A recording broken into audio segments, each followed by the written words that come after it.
अरे खूंटा अब बस भी करो यार, रसलमेनिया खत्म हुए कई दिन हो चुका है। कुछ अपने हाथों का हुनर भी दिखाओगे कि बस ऐसे पूरी साल मुजरा कर कर के लोगों का मनोरंजन करते रहोगे? नहीं दरोगा नहीं, ये तो बस अभी शुरुआत है। अगले 4-6 महीने तक ये मुजरा ऐसे ही चलता रहेगा।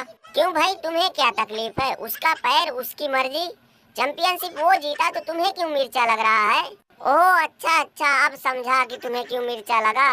थोड़ा कम बोलो, ये जो गुल्लक जैसा मुंह खोल रखे हो, मारेंगे ऐसा उल्टा हाथ की सारी बत्तीसी अंदर चली जाएगी। बेटा तुम घबराओ मत, बस चिढ़िया का इंतजार है कि कब वो आए, उसको ठिकाने लगाऊं, फिर उसके बाद तुम्हारा नंबर लगेगा। 100% तुम्हारा नंबर लगेगा। बटलर भूखने दो, इन्हें भूखने दो। तुम इनकी बातों का ध्यान मत दो, बस तुम बजाते रहो।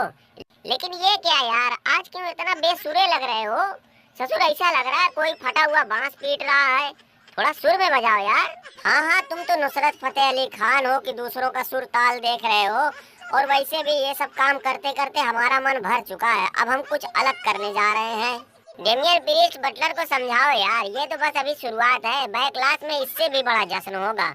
तुम्हें तो पता ही होगा कि वहाँ हमारा और एजे स्टाइला का चैंपियनशिप के लिए मैच होना है।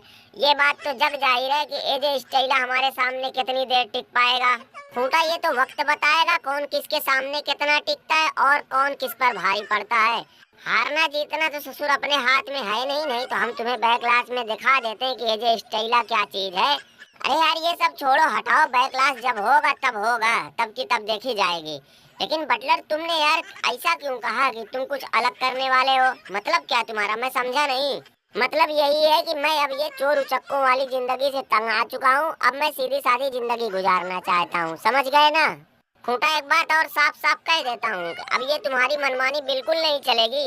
तुम्हारा जहाँ का राशन कार्ड है, जहाँ का आधार कार्ड है, जहाँ का तुम्हारा पहचान पत्र है, वहीं तुम अपना राशन पानी लो, वहीं ससुर मरो जियो। हमारे गांव में अब आना जाना बिल्कुल बंद कर दो, नहीं तो फिर ठीक नहीं होगा। क्योंकि पिछले 1-1.5 साल से जो तुम एक ही जैसा ज्ञान पेल रहे हो ना, उसे सुन सुन के हमारा दिमाग पक चुका है। बस ये अब आखिरी बार है, इसके बाद बोलने नहीं आऊंगा। बिल्कुल बिल्कुल, इसे तो मंडे नाइट रॉ पर घुसने ही मत देना। और अगर गलती से कहीं ये इधर उधर से घुस भी गया तो बेमुरव्वत इसका खूंटा उखाड़ के इसके हाथ में दे देना। अबे मैं कोई मुर्गी चोर नहीं हूँ कि तुम लोग मुझसे ऐसे बात करोगे।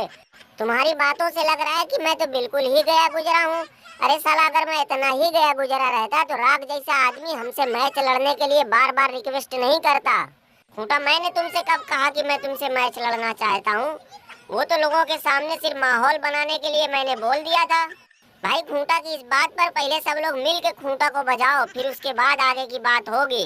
ऐसे कैसे तुम लोग मुझे हाथ लगा दोगे? मुझे जजमेंट डे वालों जैसा समझ रखा है था कि जो जहाँ से आया बजा के चला गया। अरे मैं चैंपियन हूँ, तुम लोगों को पता है ना कि एक चैंपियन का पावर क्या होता है। तभी तो यार मैं भी कहूँ कि कैसे आजकल तुम अपने हाथ से मच्छर मार लेते हो।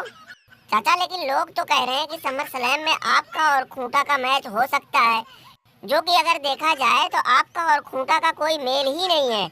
और अगर गलती से भी ये मैच हो गया तो मैं सिर्फ गाली दूंगा और कुछ नहीं।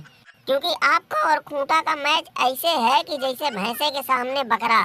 चाचा देखो, ऐसे आलतू फालतू मैच के चक्करों में तो पड़ो ही मत। अगर आपको धमाकेदार और जोरदार मैच करवाना है तो ब्रॉक लेसनर के रिटर्न होते ही हमारा और ब्रॉक लेसनर का आमना सामना करवा दो। अबे तेरा और ब्रॉक लेसनर का कौन सा मेल? तू ससुर जब रिंग में लड़ता है लगता है कि छिला हुआ मुर्गा कूद रहा है। अरे भैया, बॉबी लेस्ली, रैंडी ऑर्टन, तुम दोनों थे कहाँ? स्मैकडाउन पे कहीं नजर नहीं आए? भैया अब हमें यहाँ नजर भी नहीं आना है। हमें सब समझ में आ गया है कि स्मैकडाउन पे हमारा कुछ नहीं हो सकता है। अभी तक तो तुम सबका खा रहे थे, अब ये खूंटा आ गया, ये तो साला और बड़ा भुक्खड़ है। मैं साला black Mamba Bobby Lashley the great. अब लगता है कि हमारे लिए यहाँ कोई शिकार ही नहीं बचा। WWE वालों ने चूहे बिल्लियों को तो हमारे सामने डाला, लेकिन जो हमारी बराबरी के थे, जो हमें कांटे की टक्कर दे सकते थे, WWE वालों ने कभी उनका और हमारा आमना सामना ही नहीं होने दिया।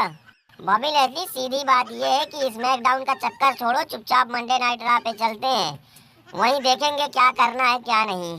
अरे भैया रोमन ने, तुम ऐसे कैसे चुपचाप बैठे हो? ये बताओ तुम्हारी वापसी कब तक हो रही है? दरोगा, हमारे रिटर्न का अभी कोई अता पता नहीं है। हमें ससुर खुद नहीं अंदाजा है कि 4 महीने के बाद हमारा रिटर्न होगा कि 6। और बाबा ब्रॉक लेसनर, तुम्हारे रिटर्न की खबरें बड़ी जोर शोर से फैल रही हैं। भैया मैं आपके आगे हाथ जोड़ता हूँ कि आप जब भी आना ब्रॉक लेसनर बन के, जॉन सीना मत बनना। मैं चमगादड़ चमनलाल, मुझे दुनियादारी से कोई लेना देना नहीं। मुझे तो WWE वाले जब जहाँ चाहे लटका दे, मुझे कोई फर्क नहीं पड़ता। बेटा चमनलाल कहीं भी लटक जाओ, लेकिन जब उड़ंतू RKO आता है तो बहुत फर्क पड़ता है। रैंडी ऑर्टन क्यों 4 दिन के लौंडों के मुंह लगकर अपनी इज्जत का कचड़ा करवा रहे हो? लोग कहते हैं ना कि ना छोटे बच्चों के मुंह लगना चाहिए, ना छोटे ढेला से कभी वो पूछना चाहिए।